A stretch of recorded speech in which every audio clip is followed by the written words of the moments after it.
एक शिलापट का अनावरण माननीय प्रधानमंत्री जी के कर कमलों से होगा।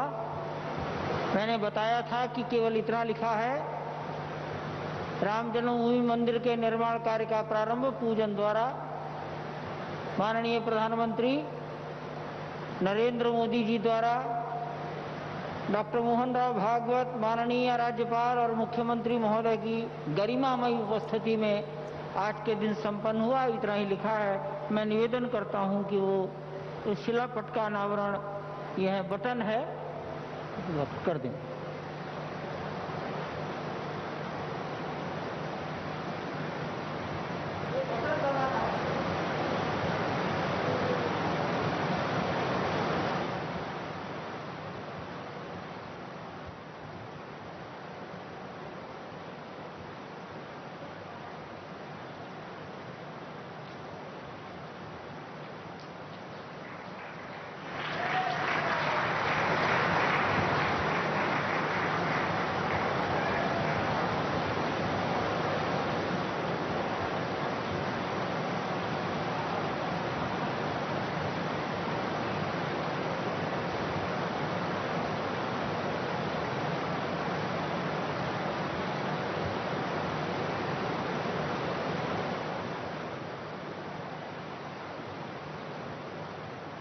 अयोध्या शोध संस्थान ने अर्थात उत्तर प्रदेश सरकार ने मंदिर के मॉडल पर एक डाक टिकट जारी कराया है 5 रुपया मूल्य का। आप सब लोगों को अयोध्या शोध संस्थान या हमारे से प्राप्त हो सकेगा। मैंने पूछा था, पता लगा है 15 लाख डाक टिकट जारी हुए हैं माननीय प्रधानमंत्री जी। और एक दूसरा कवर है, संसार में, यूरोप में जहां जहां भगवान राम की उपासना होती रही उनके स्वरूपों पर एक कवर भी उन्होंने जारी किया है। 5 लाख डाक टिकट छपेंगे।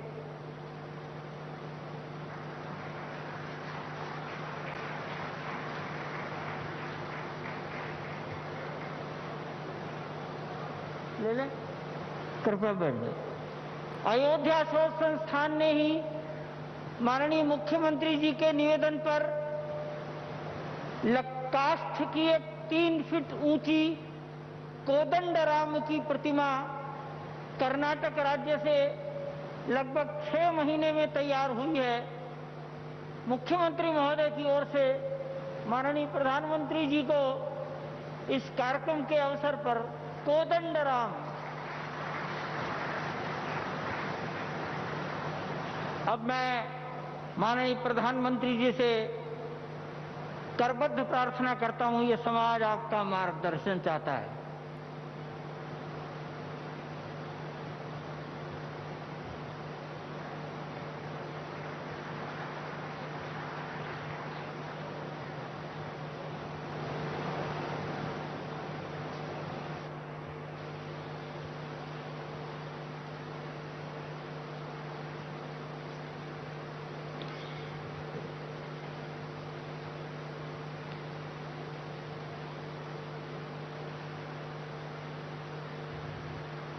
पहले मेरे साथ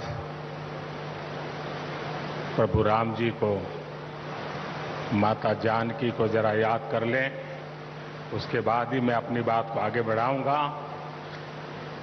सियावर रामचंद्र की, सियावर रामचंद्र की जय सिया राम, जय सिया राम। आज ये जयघोष सिर्फ सियाराम की नगरी में ही नहीं सुनाई दे रहा, बल्कि इसकी गूंज पूरे विश्व भर में है। सभी देशवासियों को और विश्व भर में फैले करोड़ों करोड़ों भारत भक्तों को, राम भक्तों को, आज के इस पवित्र अवसर पर कोटि कोटि बधाई।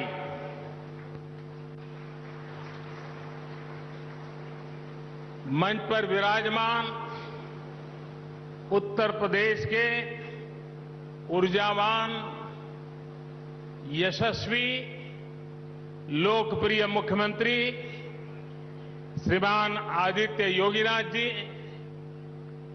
यूपी की गवर्नर बहन आनंदीबेन पटेल जी, परम पूज्य नृत्य गोपाल दास जी महाराज और हम सभी के श्रद्धेय आदरणीय मोहनराव भागवत जी, और यहां पर हिंदुस्तान के कोने कोने से आए हुए सभी संत परंपरा के महान तपस्वी जन, देश के सभी नागरिकों, ये मेरा सौभाग्य है कि श्री राम जन्मभूमि तीर्थ क्षेत्र ट्रस्ट ने मुझे आमंत्रित किया, इस ऐतिहासिक पल का साक्षी बनने का अवसर दिया। मैं इसके लिए हृदयपूर्वक श्री राम जन्मभूमि तीर्थ क्षेत्र ट्रस्ट का आभार व्यक्त करता हूं।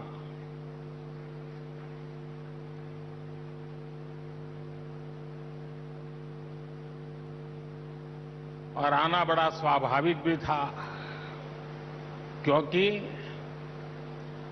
राम काज किनु बिनु मोहि कहां विश्राम।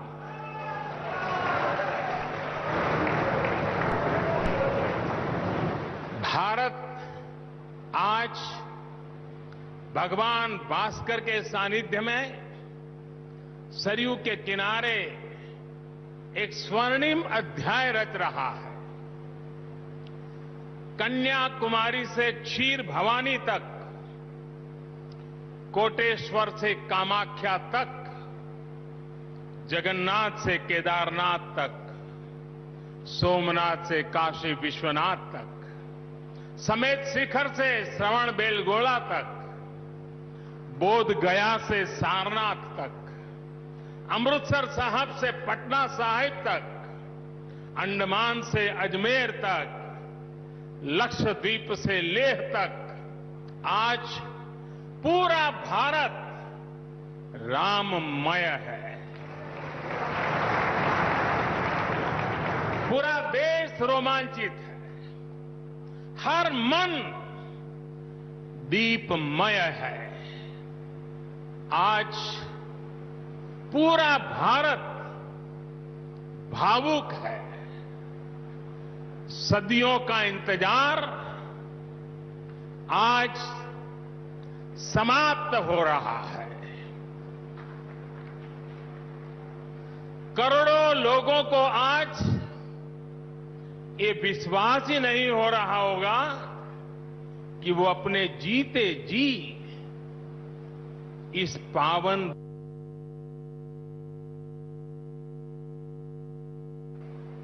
महानुभावों, बरसों से टाट और टेंट के नीचे रहे हमारे रामलला के लिए अब एक भव्य मंदिर का निर्माण होगा। टूटना और फिर उठ खड़ा होना सदियों से चल रहे इस व्यतिक्रम से राम जन्मभूमि आज मुक्त हुई है। मेरे साथ एक बार फिर बोलिए, जय सिया राम, जय सिया राम। साथियों, हमारे स्वतंत्रता आंदोलन के समय कई पीढ़ियों ने अपना सब कुछ समर्पित कर दिया था। गुलामी के कालखंड में कोई ऐसा समय नहीं था जब आजादी के लिए आंदोलन न चला हो। देश का कोई भूभाग ऐसा नहीं था जहां आजादी के लिए न दिया गया हो। दिन उस अथाह तप का लाखों बलिदानों का प्रतीक है। स्वतंत्रता की उस उत्कट इच्छा, उस भावना का प्रतीक है। ठीक उसी तरह राम मंदिर के लिए कई कई सदियों तक, कई कई पीढ़ियों ने अखंड, अविरत एक निष्ठ प्रयास किया है। आज का ये दिन उसी तप, त्याग और संकल्प का प्रतीक है। राम मंदिर के लिए चले आंदोलन में अर्पण भी था, तर्पण भी था, संघर्ष भी था, संकल्प भी था। जिनके त्याग, बलिदान और संघर्ष से आज ये स्वप्न साकार हो रहा है, जिनकी तपस्या राम मंदिर में नींव की तरह जुड़ी हुई है, मैं उन सब लोगों को 130 करोड़ देशवासियों की तरफ से सर झुका करके नमन करता हूं, उनका वंदन करता हूं। संपूर्ण सृष्टि की शक्तियां राम जन्मभूमि के पवित्र आंदोलन से जुड़ा हर व्यक्तित्व जो जहां है इस आयोजन को देख रहा है, वो भाव विभोर है, सभी को आशीर्वाद दे रहा है। साथियों, राम हमारे मन में गढ़े हुए हैं, हमारे भीतर धुल मिल गए हैं। कोई काम करना हो तो प्रेरणा के लिए हम भगवान राम की ओर ही देखते हैं। आप भगवान राम की अद्भुत शक्ति देखिए। इमारतें नष्ट हो गई,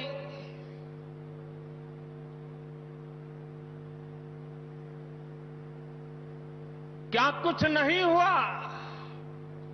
अस्तित्व मिटाने का हर कोई प्रयास हुआ, बहुत हुआ, लेकिन राम आज भी हमारे मन में बसे हैं, हमारी संस्कृति के आधार है। श्री राम भारत की मर्यादा है। श्री राम मर्यादा पुरुषोत्तम है। इसी आलोक में अयोध्या में राम जन्मभूमि पर श्री राम के इस भव्य दिव्य मंदिर के लिए आज भूमि पूजन हुआ है। यहां आने से पहले मैंने हनुमानगढ़ी का दर्शन किया। राम के सब काम हनुमान ही तो करते हैं। राम के आदर्शों की कलयुग में रक्षा करने की जिम्मेदारी भी हनुमान जी की ही है। हनुमान जी के आशीर्वाद से श्री राम मंदिर भूमि पूजन का आयोजन शुरू हुआ है। साथियों, श्री राम का मंदिर हमारी संस्कृति का आधुनिक प्रतीक बनेगा। और मैं जानबूझकर के आधुनिक शब्द का प्रयोग कर रहा हूं। हमारी शाश्वत आस्था का प्रतीक बनेगा। हमारी राष्ट्रीय भावना का प्रतीक बनेगा और ये मंदिर करोड़ों करोड़ लोगों की सामूहिक संकल्प शक्ति का भी प्रतीक बनेगा। ये मंदिर आने वाली पीढ़ियों को आस्था, श्रद्धा और संकल्प की प्रेरणा देता रहेगा। इस मंदिर के बनने के बाद अयोध्या की सिर्फ भव्यता ही नहीं बढ़ेगी, इस क्षेत्र का पूरा अर्थतंत्र भी बदल जाएगा। यहां हर क्षेत्र में नए अवसर बनेंगे, हर क्षेत्र में अवसर बढ़ेंगे। सोचिए, पूरी दुनिया से लोग यहां आएंगे, पूरी दुनिया प्रभु राम और माता जानकी का दर्शन करने आएगी। कितना कुछ बदल जाएगा यहां। साथियों, राम मंदिर के निर्माण की ये प्रक्रिया राष्ट्र को जोड़ने का उपक्रम है। ये महोत्सव है विश्वास को विद्यमान से जोड़ने का, नर को नारायण से जोड़ने का, लोक को आस्था से जोड़ने का, वर्तमान को अतीत से जोड़ने का और स्व को संस्कार से जोड़ने का। आज के इस ऐतिहासिक पल युगों युगों तक, दिग दिगंत तक भारत की कीर्ति पताका फहराते रहेंगे। आज का ये दिन करोड़ों राम भक्तों के संकल्प की सत्यता का प्रमाण है। आज का ये दिन सत्य, अहिंसा, आस्था और बलिदान को न्याय प्रिय भारत की एक अनुपम भेंट है। कोरोना से बनी स्थितियों के कारण भूमि पूजन का ये कार्यक्रम अनेक मर्यादाओं के बीच हो रहा है। श्री राम के काम में मर्यादा का जैसा उदाहरण प्रस्तुत किया जाना चाहिए, देश ने वैसा ही उदाहरण प्रस्तुत किया है। इसी मर्यादा का अनुभव हमने तब भी किया था जब मानवीय सर्वोच्च न्यायालय ने अपना ऐतिहासिक फैसला सुनाया था। हमने तब भी देखा था कि कैसे सभी देशवासियों ने शांति के साथ सभी की भावनाओं का ध्यान रखते हुए व्यवहार किया था। आज भी हम हर तरफ वही मर्यादा देख रहे हैं। साथियों, इस मंदिर के साथ सिर्फ नया इतिहास ही नहीं रचा जा रहा, बल्कि इतिहास खुद को दोहरा भी रहा है। जिस तरह गिलहरी से लेकर वानर और केवट से लेकर वनवासी बंधुओं को भगवान राम के विजय का माध्यम बनने का सौभाग्य मिला,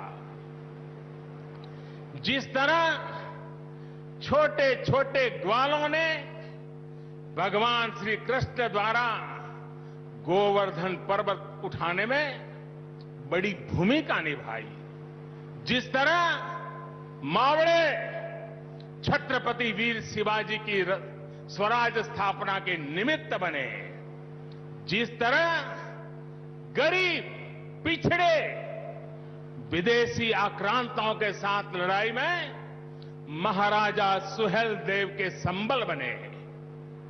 जिस तरह दलितों, पिछड़ों, आदिवासियों, समाज के हर वर्ग ने आजादी की लड़ाई में गांधी जी को सहयोग दिया, उसी तरह आज देश भर के लोगों के सहयोग से राम मंदिर निर्माण का ये पुण्य कार्य प्रारंभ हुआ है।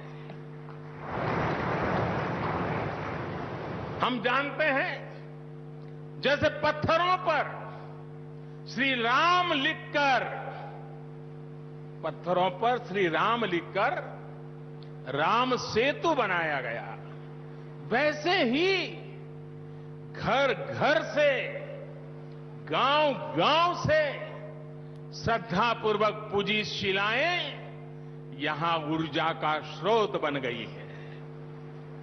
देश भर के धामों और मंदिरों से लाई गई मिट्टी और नदियों का पवित्र जल वहां के लोगों की, वहां की संस्कृति और वहां की भावनाएं आज यहां की एक अमोघ शक्ति बन गई है। वाकई वाकई ये न भूतो न भविष्यति है।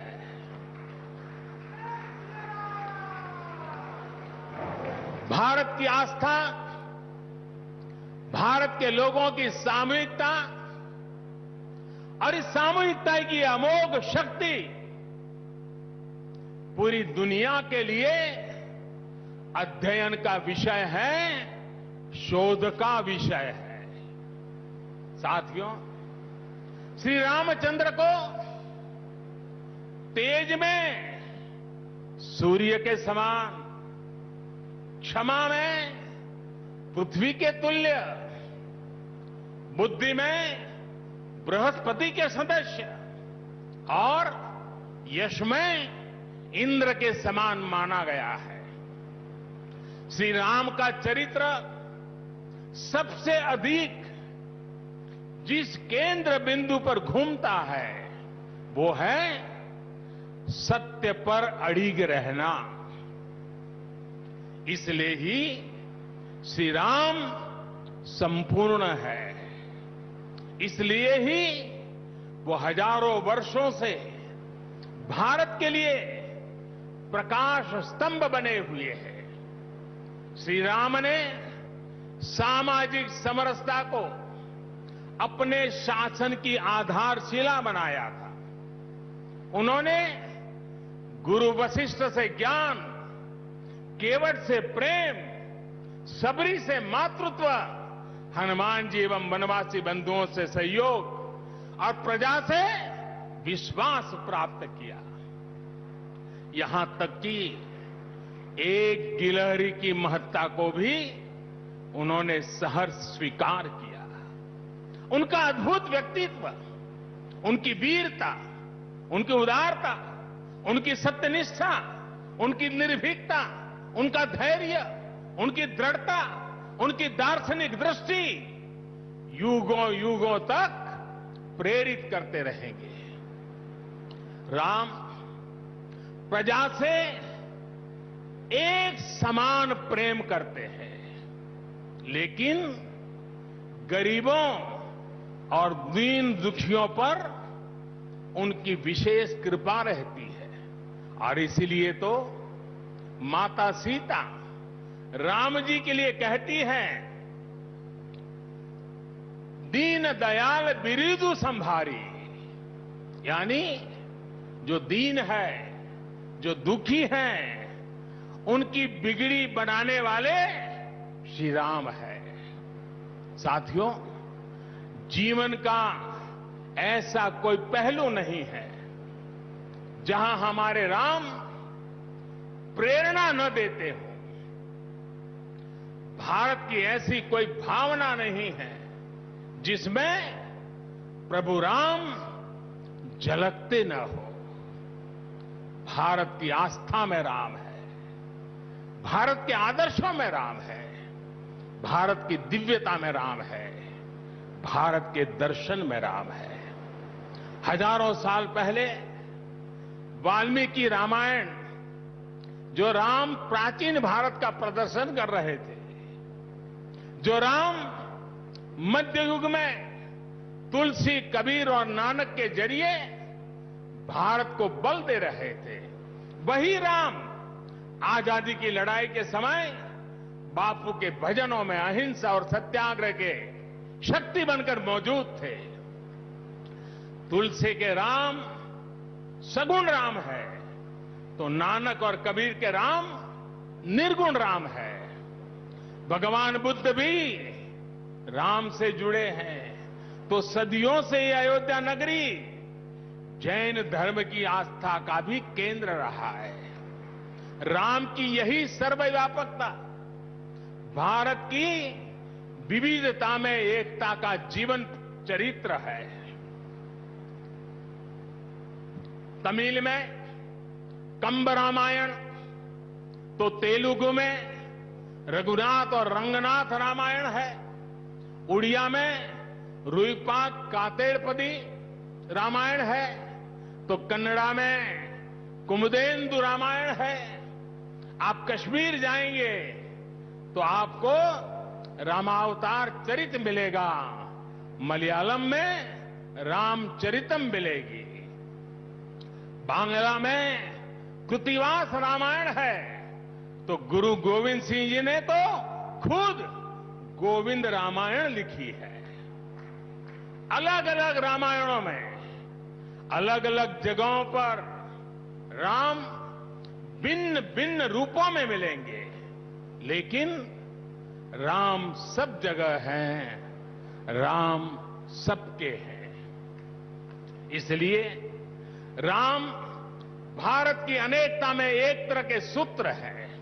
साथियों, दुनिया में कितने ही देश राम के नाम का वंदन करते हैं। वहां के नागरिक खुद को श्री राम से जुड़ा हुआ मानते हैं। विश्व की सर्वाधिक मुस्लिम जनसंख्या जिस देश में है वो है इंडोनेशिया। वहां हमारे देश की तरह काकाविन रामायण, स्वर्णदीप रामायण, योगेश्वर रामायण जैसी कई अनूठी रामायण है। राम आज भी वहां पूजनीय है।